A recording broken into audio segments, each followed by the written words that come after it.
Hello नमस्कार दोस्तों, मैं आप सभी का फिर से अपने YouTube चैनल पर हार्दिक स्वागत करता हूं।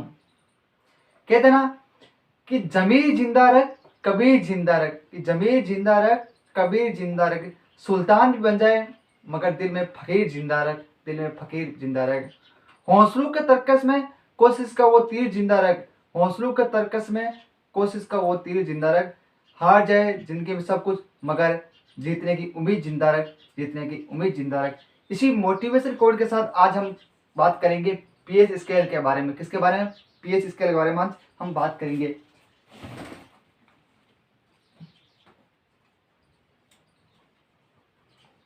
ये पीएच स्केल क्या होती है, इसकी खोज किसने की थी, और कुछ पीएच मानों के भी हम मान ज्ञात करेंगे और पीएच मान कैसे निकालते हैं उसके बारे में आज हम बात करेंगे। ठीक है, देखो जिस प्रकार से क्या है, तापमान को मापने के लिए किसका उपयोग करते हैं? थर्मामीटर का उपयोग करते हैं। किसका उपयोग करते हैं? थर्मामीटर का उपयोग करते हैं। उसी प्रकार से क्या है, अम्ल और सार को मापने के लिए किसका उपयोग करते हैं? पीएच स्केल का उपयोग करते हैं। यानी कि अम्ल और सार की सामर्थ्य को मापने के लिए किसका उपयोग करते हैं? पीएच स्केल का।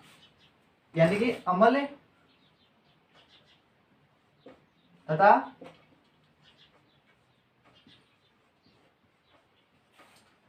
सार की सामर्थ्य को मापने के लिए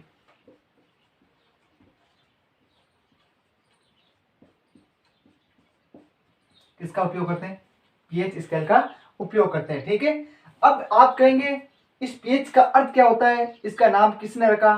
तो यानी पीएच का अर्थ क्या होता है? देखो पीएच क्या है? एक जर्मन शब्द है। क्या है? जर्मन शब्द। आप पूछेंगे जर्मन शब्द है तो इसका अर्थ क्या होता है? इसका अर्थ होता है पुषांश। क्या अर्थ होता है? पुषांश। जिसका हिंदी अर्थ होता है किसका? यानी पुषांश का हिंदी अर्थ क्या होता है? शक्ति, यानी कि पावर। क्या होता है? शक्ति यानी पावर। ठीक है, अब आप कहेंगे इसका नाम पीएच किसने रखा था? तो इसका एक वैज्ञानिक था, उसका नाम था सोरेनसन। क्या नाम था? सोरेनसन नामक वैज्ञानिक ने 1909 में इसका नाम क्या रखा? PH scale. ठीक है, अब ये यानी कि क्या करता है? हाइड्रोजन आयन की क्या करता है? सांद्रता को मापता है। यानी कि क्या करता है? हाइड्रोजन आयन की सांद्रता को क्या करता है? मापता है। ठीक है, इसका क्या है? हाइड्रोजन आयन की ऋणात्मक मान क्या कहलाता है? लॉगरिथम पीएच कहलाता है। क्या कहलाता है? लॉगरिथम पीएच कहलाता है। यानी कि हाइड्रोजन आयन की ऋणात्मक मान क्या कहलाता है? लॉगरिथम पीएच कहलाता है। अब आप कहेंगे कि इसका पीएच कैसे निकालते हैं, तो उसकी मैं एक ट्रिक बता देता हूं। सूत्र है पीएच बराबर log 10। ये क्या है? इसका सूत्र है। ठीक है, इस सूत्र के द्वारा हम किसी भी क्या है, किसी भी पीएच का मान ज्ञात कर सकते हैं। आगे हम देखते हैं। देखो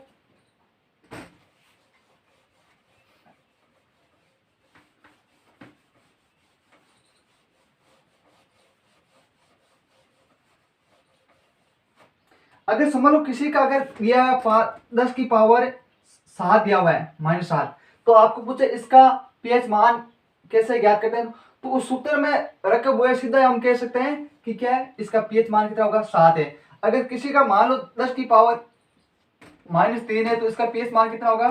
3 होगा। इस प्रकार से हम क्या है, अगर किसी भी का अगर दिया पावर दिए हुए तो वही उसका क्या होता है? पीएच मान होता है। ठीक है, अब आगे हम बात करते हैं। देखो कुछ पीएच मानों के बारे में।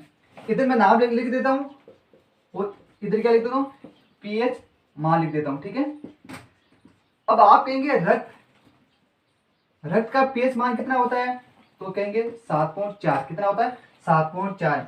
अगर कहेंगे मूत्र का कितना होता है, तो होता है 5.5। ठीक है, अगर आप कहेंगे दूध का कितना होता है, यानी कि दूध का होता है 6.4। ठीक है, अगर आप कहेंगे किसका, सोडियम क्लोराइड का कितना होता है, यानी NaCl का, तो इसका होता है 7। अगर आप कहेंगे जल का कितना होता है, तो इसका भी कितना होता है? 7। और आगे बात करते हैं हम। देखो